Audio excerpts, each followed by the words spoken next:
Muchas gracias por la invitación también. Estoy muy contenta de estar visitando también Colombia por primera vez, así que muy enamorada de los paisajes, muy agradecida también de poder estar acá participando con ustedes y conocerlos.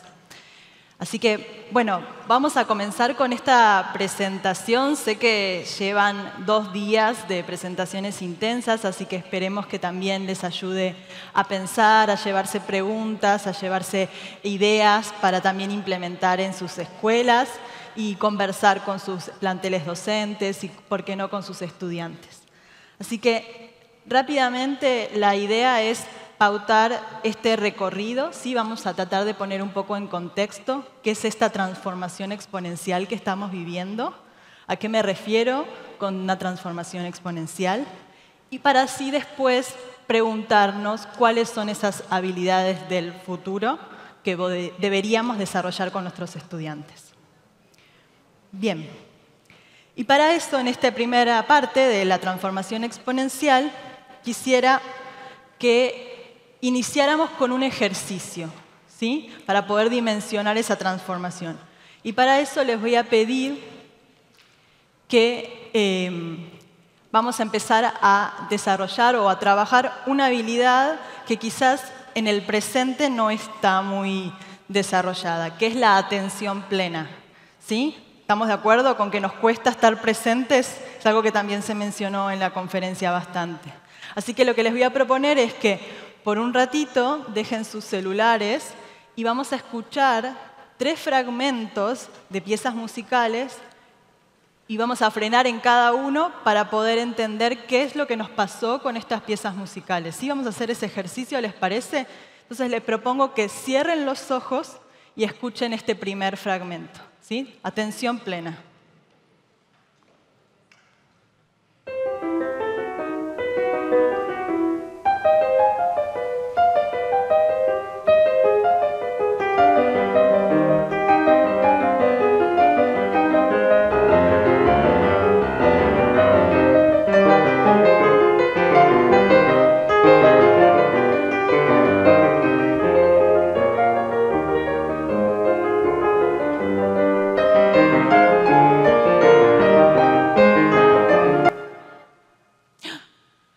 Hasta ahí. ¿Qué pasó? ¿Qué sintieron? Pueden compartir. Relajación. ¿Qué más? Corazón. Conexiones.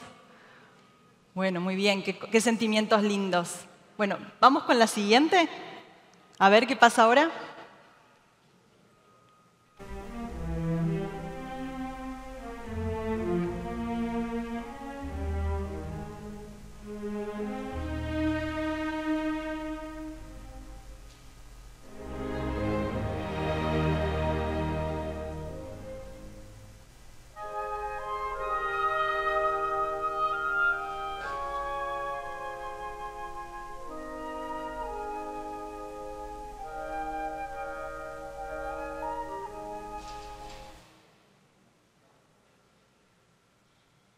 Bueno, ¿y ahí?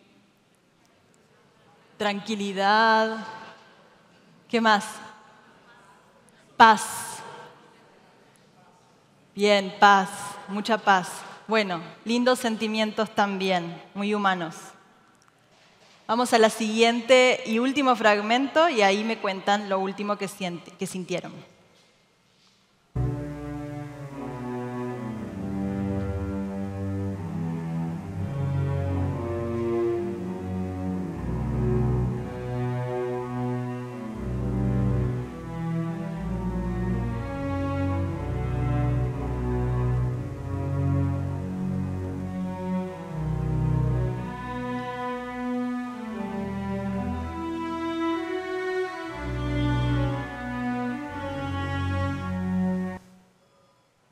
Hasta ahí. ¿Y ahora? Suspenso. ¿Qué más? Tristeza. Bueno, pero sentimientos, en fin. Vamos a tratar de darles una pista acerca de qué fue lo que estuvimos escuchando, ¿sí? ¿Conocen a este señor? ¿Les llama la atención? ¿Lo recuerdan? ¿No? Quizás lo conozcan con esta cara. Ah, sí, ¿no? Bueno, este señor es Benedict Cumberbatch, es un actor, pero estaba representando a Alan Turing en esa película. El código Enigma se tradujo, por lo menos en Argentina, se llegó así. En inglés se llamó The Imitation Game y hace alusión justamente a la propuesta que trajo Alan Turing a nuestro mundo, que es considerado uno de los padres de la computación, ¿no? Es el que se considera el que construyó la primera computadora, ¿no?, de la modernidad, justamente pensando en poder desencriptar la máquina Enigma de los alemanes, que permitía enviarse mensajes codificados justamente para avanzar en la Segunda Guerra Mundial, y esto le permitió a los aliados ganar la Segunda Guerra Mundial. Pero más allá de eso, que fue muy importante el aporte que hizo Turing, también trajo a la discusión acerca de ese invento que había traído, esa creación, acerca de las preguntas filosóficas que también nos permitían pensar y ahondar en lo que es esta nueva tecnología. Y escribió un artículo, un ensayo muy interesante, muy importante, que ya en 1940 se titulaba ¿Pueden las máquinas pensar? Y para no hacérselas tan larga, lo que terminó diciendo es, bueno, no, lo que pueden es imitar, ¿sí? Y esa es lo primero que tenemos que tener en cuenta para esta pista. Porque básicamente hay un test que él elaboró, que se conoce como test de Turing, que lo que busca es tratar de, justamente al interactuar una persona con un ente, poder determinar si esa inteligencia que en general es pensada una inteligencia artificial, es tan igual a una inteligencia humana. O sea, ¿qué tanto puede imitar una inteligencia artificial a la inteligencia humana? ¿Sí? Así que lo que les propongo es que hagamos justamente un test de Turing. Lo que vamos a tratar de hacer es determinar esto, ¿no? Al menos uno de los 3 fragmentos que escucharon fueron compuestos por una inteligencia artificial. Al menos uno. Necesitamos saber, así que ahora les voy a proponer, a ver, ¿quiénes creen que solo uno de estos fragmentos fue creado por una inteligencia artificial? Levanten la mano, solo uno. Ok. ¿Y cuál creen? ¿El primero, el segundo o el tercero? El segundo, dicen por ahí, el tercero, el segundo por una inteligencia artificial. Bien, a ver, otra opción. ¿Quiénes creen que 2 de estos fragmentos fueron creados por una inteligencia artificial? Levanten la mano. 2 de estos fragmentos fueron creados por una inteligencia artificial. ¿Y qué creen? ¿El primero y el segundo? ¿El segundo y el tercero? ¿El primero y el segundo? ¿O el segundo y el tercero? El segundo y el tercero. Acá me afirman, exactamente ese. ¿Quiénes creen que fueron los 3? Levanten la mano. Bueno, creo que hay una gran mayoría que cree que fueron los 3. En este caso, la mayoría se equivoca.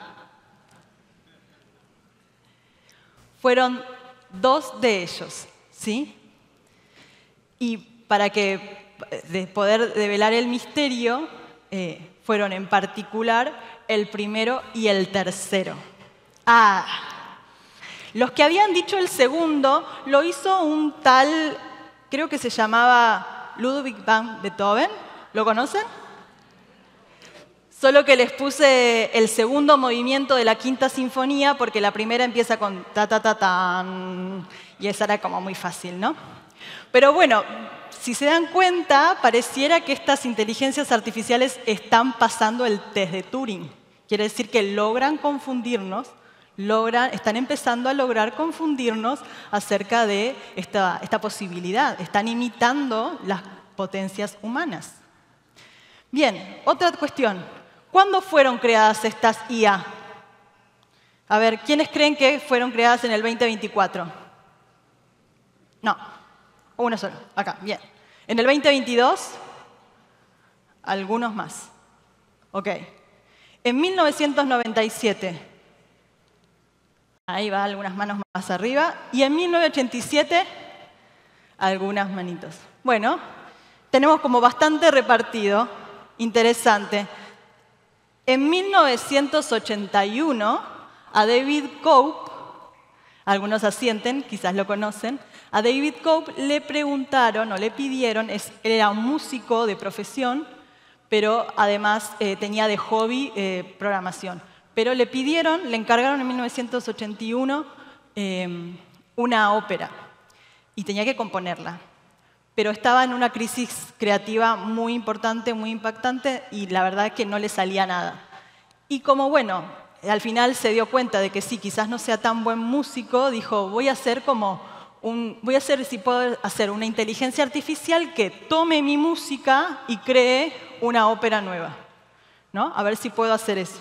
El experimento salió muy mal, pero después de mucho intentar y ya sin llegar con el pedido y perdió ese trabajo, lo que sí logró fue generar justamente una inteligencia artificial que tome música de otros compositores, partituras de otros compositores, y componga al estilo de esos compositores. Y lo hizo con Bach, lo hizo con Beethoven, lo hizo con Vivaldi, y eso fue lo tercero que escucharon.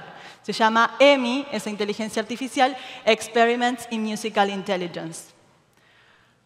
Luego, sí, hacia 1997, y ahora les cuento de qué se trata ese QR que van a ver ahí, hacia 1997 lo que sí logró fue justamente generar que compusieran música nueva, ¿no? O sea, sin recibir información de previos compositores. Y ahí esa inteligencia artificial la llamó Emily Howell, ¿sí?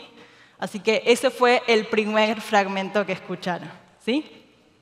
Bien, lo que tienen del QR en realidad es la inteligencia artificial que utilicé para que mejorara esta imagen. Se llama Let's Enhance, porque justamente la imagen estaba como muy pixelada y la usé para mejorar esta presentación. Van a ver que a lo largo de la presentación se van a encontrar con este tipo de recursos, ¿sí? Una inteligencia artificial primera que utilicé en la presentación, Let's Enhance. Al final van a tener, igual, no se preocupen, todos los links. Bien, pero fíjense lo loco, porque todos estamos viviendo esta era y sabemos que hoy en día hay cada vez más inteligencias artificiales que nos sorprenden. Por ejemplo, en diciembre del año pasado apareció Suno. No sé si lo han escuchado hablar. Yo utilicé Suno justamente para crear esta musiquita para ustedes, que justamente tiene el título que me hizo reír, porque en realidad no asistió la inteligencia artificial de Suno al Congreso, pero ayer hablábamos de esperanza, ¿no? La importancia de crear esperanza. A ver, escuchen esto.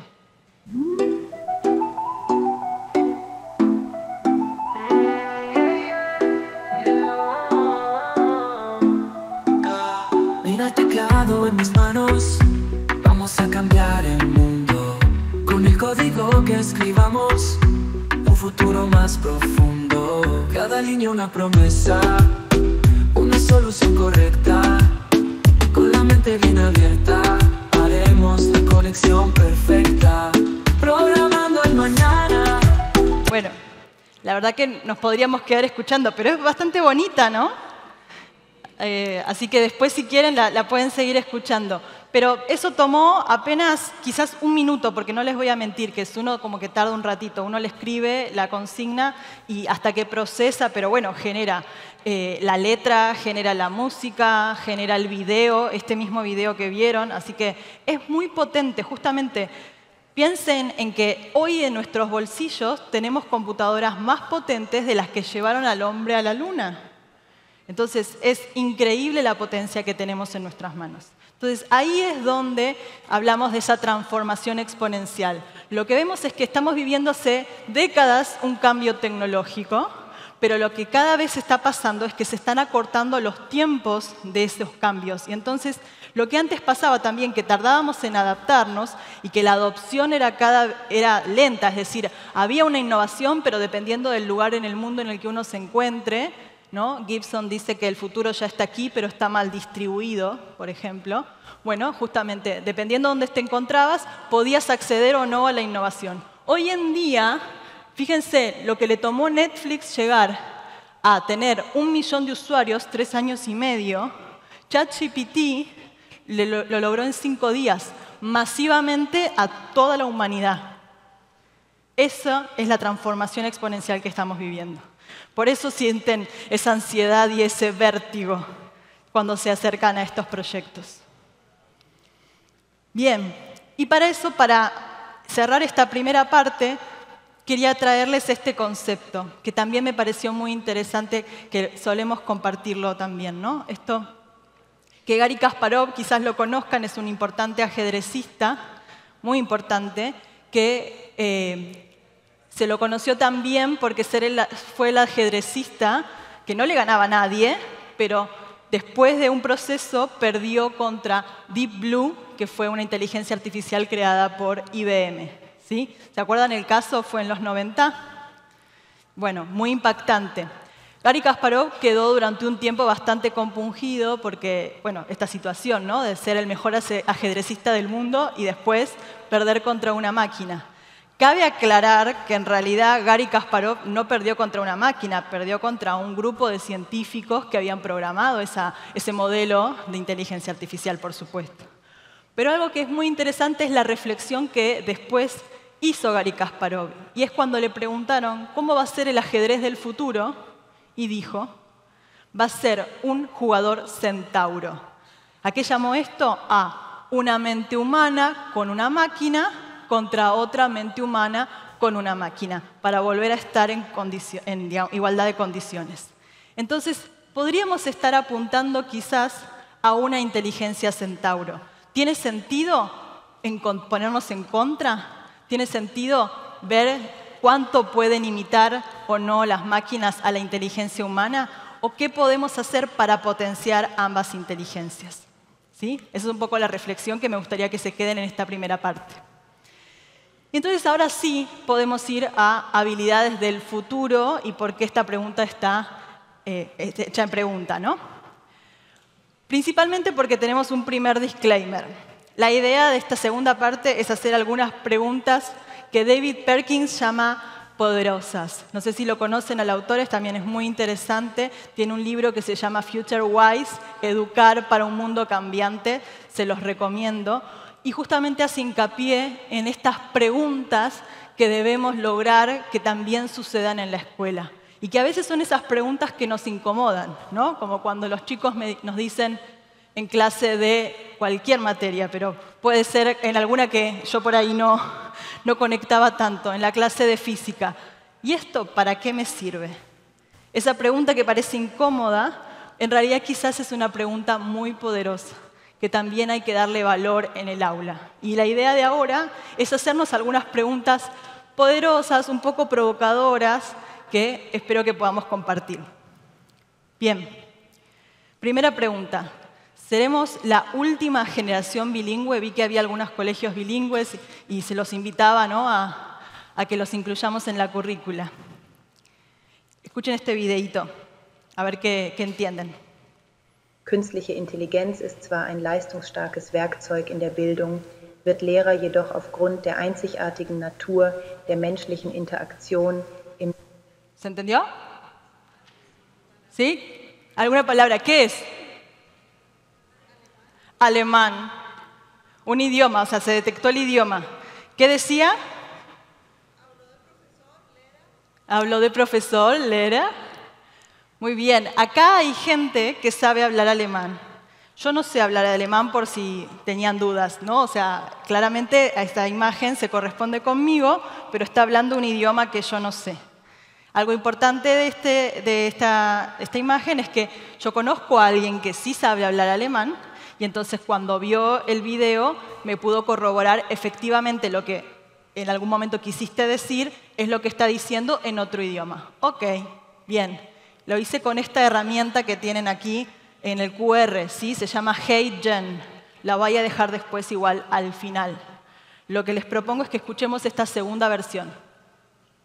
人工知能は教育における強力なツールではありますが、教育と学習のプロセスにおける人間の相互作用の独特の性質により、教師を完全に置き換えることはできません。創造性、始業性。¿Y ahora? ¿Algún asiático, algún idioma asiático? Japonés. A diferencia del anterior, yo no sé japonés. ¿Alguien sabe japonés aquí? ¿No? Bueno, no podremos saber nunca si es correcto lo que está sucediendo, ¿no? Interesante. Vayamos a la última. La inteligencia artificial, si bien es una herramienta poderosa en la educación, no reemplazará completamente a los docentes debido a la naturaleza única de la interacción humana en el proceso de enseñanza y aprendizaje. La creatividad, la adaptabilidad y la capacidad de personalizar la enseñanza son habilidades propias de los educadores, y aunque la inteligencia artificial puede ser una herramienta complementaria, carece de la intuición y la comprensión que los docentes humanos ofrecen en el aula.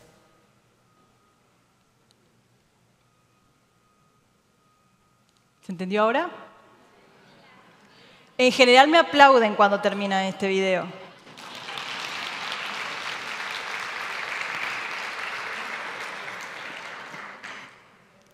¿Están de acuerdo? Bueno, porque yo en realidad tampoco escribí ese texto. Lo escribió el ChatGPT, así que ahí ChatGPT está de nuestro lado aparentemente y nos da la derecha con que somos muy importantes todavía los educadores en esa creación de vínculo, que es en definitiva lo que hace que nuestros estudiantes aprendan. Entonces, lo que tienen en el QR es, en este otro QR, sí es el link a ChatGPT, que creo que ya han accedido en otras oportunidades. Bien. Acá lo importante que quiero traerles es, sí, es muy poderosa, es una herramienta que uno de pronto se puede hacer estas preguntas. ¿Será que nos va a reemplazar como educadores? ¿Puedo ponerme a armar este avatar, mandarlo a dar clases y yo seguir durmiendo hasta las 9, las 10 de la mañana? ¿O será que vamos a ser la última generación bilingüe, como decía también la otra pregunta?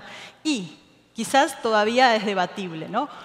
Y además, también, lo importante que es aprender qué hay detrás de todos estos videos y aplicaciones, porque en definitiva también los crea alguien, ¿no? Grupos humanos de personas. Entonces, ¿cuánto conocimiento hay detrás de todas estas posibilidades? Por ejemplo, hay que saber idiomas para poder desarticular estos ejercicios. Hay que también saber diferentes lenguajes de programación para poder crear estas herramientas, ¿no? También hay que saber procesar grandes volúmenes de datos. Hay que tener nociones sobre modelos de inteligencia artificial, en particular, en este caso, Deep Learning y algún tipo de modelos particulares, ¿no? Como son las GAN y los LLM, ¿sí? Con vocabulario muy técnico. Hay que poder aprender sobre procesamiento del lenguaje natural también, NLP, sobre computación en la nube, sobre el diseño de experiencia de usuario, ¿no? Para poder acceder y para poder lograr armar estos avatares. También las pantallas que me permiten navegar para lograr crear estos avatares, diseño de interacción e interfaces. Algunas cuantas capas más. En tecnología siempre todo está pensado en capas. Básicamente, ¿qué hay detrás de todos estos videos y aplicaciones? Todas las anteriores, ¿sí? Entonces, la pregunta que me gustaría que se hiciera es, ¿estamos preparados justamente para desarrollar estas habilidades en nuestros estudiantes? ¿Estamos preparando a nuestros estudiantes quizás para trabajos que aún no existen? Y acá se viene una parte un poquito más estadística, ¿sí? Les traje algunos datos de algunas consultoras. Fíjense la preocupación que aparece en el mercado laboral. 1 de cada 3 empleados considera que su puesto de trabajo dejará de existir en los próximos años, 5 años quizás, debido a la inteligencia artificial y a la automatización. ¿Sí? O sea, empieza a pasar esto. Y acá tenemos también de una encuesta que se hace, que hace el World Economic Forum cada 5 años y logra tener información sobre una gran cantidad de empresas y lo que planifican estas empresas en cuanto a la creación y a la adopción de nuevas tecnologías. Y más del 75% de las empresas aspira a incorporar tecnologías como Big Data, computación en la nube, inteligencia artificial en los próximos 5 años. ¿Sí? Y en más del 75% de las empresas... se repitió. Pero bueno, vamos a la siguiente. Lo que buscan justamente es tener a sus empleados también capacitados en esas habilidades para poder llevar adelante ese uso de tecnología. Fíjense las profesiones de futuro que están emergiendo, ¿no? Aparecen nuevas profesiones. Y la gran mayoría están vinculadas con tecnología, a diferencia de las que declinan, ¿sí? Que cada vez existen este tipo de profesiones también. Todo lo que podrá ser automatizado, será automatizado aparentemente. Con sus matices, yo sé, la idea no es sembrar pánico. Lo importante igualmente es estar atento a este tipo de situaciones. Fíjense que hay una importante cantidad de trabajos desplazados que en el 2018, cuando se hizo esta encuesta, se decía que eran más la cantidad de empleos creados con nuevas tecnologías que los que se desplazaban. En esta encuesta fueron un poquito más alarmistas. Aparentemente no. Aparentemente se van a desplazar más de los que se crearán. Y toda esta gran masa de la que no se suele hablar, que es todo esto en celeste, en realidad son trabajos estables, pero que también van a ser transformados. ¿Sí? 6 de cada 10 organizaciones consideran que la barrera más importante que tienen para transformarse digitalmente es la brecha de habilidades que hay en el mercado laboral local. Las brechas se siguen acrecentando. Y 6 de cada 10 empleados necesitan una formación en nuevas habilidades en los próximos 5 años, pero solo la mitad tendrá acceso y oportunidades para capacitarse. Entonces, fíjense lo importante que tenemos que lograr de que empiecen a desarrollar estas habilidades cuanto antes. El trabajo para toda la vida, como tenían nuestros abuelos, ya no existe. Tenemos que estar todo el tiempo pensando cómo hacemos para no volvernos obsoletos con cada innovación. Y si me permiten, hago un doble clic, porque con tanta potencia de la inteligencia artificial, ¿será que también necesitaremos llegar a aprender a programar en la era de la inteligencia artificial? Y yo les voy a decir que, permítanme, respuesta rápida, sí. Creo que muchos vieron esta imagen, ¿no? ¿La han visto? A mí siempre me pareció muy cool, me gustó cuando la vi, pero bueno, me hizo dudar y me hizo pensar en al menos 3 cosas. Esta imagen nos enseña 3 cosas. La primera, la potencia que tienen estas inteligencias artificiales generativas y lo peligrosas que pueden llegar a ser. Ahora fue muy simpático porque, bueno, Francisco vestido en Balenciaga es una imagen interesante.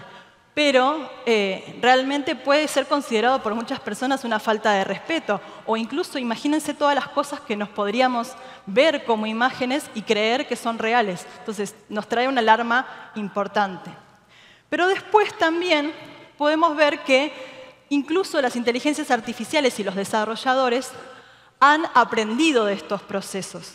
Porque fíjense, nosotros quisimos reproducir esta imagen usando DALL-E, que es el QR que tienen acá, es una inteligencia artificial generativa de imágenes muy conocida. Y lo que dijimos es, necesito una imagen del Papa Francisco con una sotana blanca parecida a las de Uniqlo, porque en Argentina estaban de moda esas camperas, caminando por Italia. Y lo que nos dice la inteligencia artificial ahí es, no te lo puedo hacer eso, porque eso infringe las políticas de contenido que sigo. Ok, desde el 2023 al 2024 aprendió. Quizás no está tan bueno usar imágenes públicas para generar, ¿no?, contenido. Pero luego le pedimos un papa cualquiera y bueno, nos hizo esta imagen, que está simpática también, pero no tiene el poder de esta otra, ¿no? Y ahí es donde aparece la importancia del prompt engineering, que es esta palabrita que está acá arriba, que es esta ingeniería de prompts. Los prompts son esas consultas que le hacemos a las inteligencias artificiales, esta propuesta o ese pedido que le hacemos para que generen contenido, ¿sí? Fíjense lo complejo que es el prompt que se usó para esta imagen. Para poder hacer estas imágenes, es decir, para tener desarrolladas habilidades digitales que nos permitan hacer estas imágenes, necesitamos tener conocimiento justamente de imagen, de edición de imagen, de lentes, de cámaras, ¿sí?, de fotografía en general. Entonces, sí, es cierto que están en nuestras manos estas inteligencias artificiales, pero usar Suno no me convierte en David Cope. Para ser David Cope quizás tenga que tener algo más, tenga que tener otros conocimientos, ¿no? Y bueno, y para eso también está toda nuestra otra formación. Entonces, muy importante cómo unimos, ¿sí? Y voy a ir tratando de cerrar porque ya veo que me fui un poquito de tiempo. La idea es desaprender estas dicotomías, dejar de pensar que tenemos que desarrollar habilidades técnicas versus habilidades humanas. No. Fíjense, François Jolet, ingeniero de software en Google, decía, antes creía que para desarrollar inteligencia artificial teníamos que saber más matemática. Ahora siento que tenemos que saber más de humanidades. No hay que elegir, ¿sí? Porque cuando hablamos de habilidades digitales, hablamos de todo esto. Por supuesto, importantísimo tener conocimientos técnicos, aprender a programar, tener pensamiento computacional, a saber desarrollar productos digitales, ciencia de datos, análisis de datos, bueno, todo esto que sabemos que es necesario. Pero no es suficiente, necesitamos hacerlo con pensamiento crítico, también desarrollando habilidades de comunicación, de colaboración, ¿no?, empatía. Cuando hablamos de habilidades digitales también hablamos de estas meta skills, ¿sí? Cómo estas nuevas tecnologías nos cambian todos los procesos o intervienen en los procesos. Por ejemplo, cambian los procesos de diseño, cambian los procesos en nuestras compañías, en nuestras organizaciones, en nuestras escuelas, ¿sí? En definitiva, son habilidades para toda la vida. Y si las vemos, sí, ahí están también integradas tanto habilidades técnicas como blandas, como de proceso.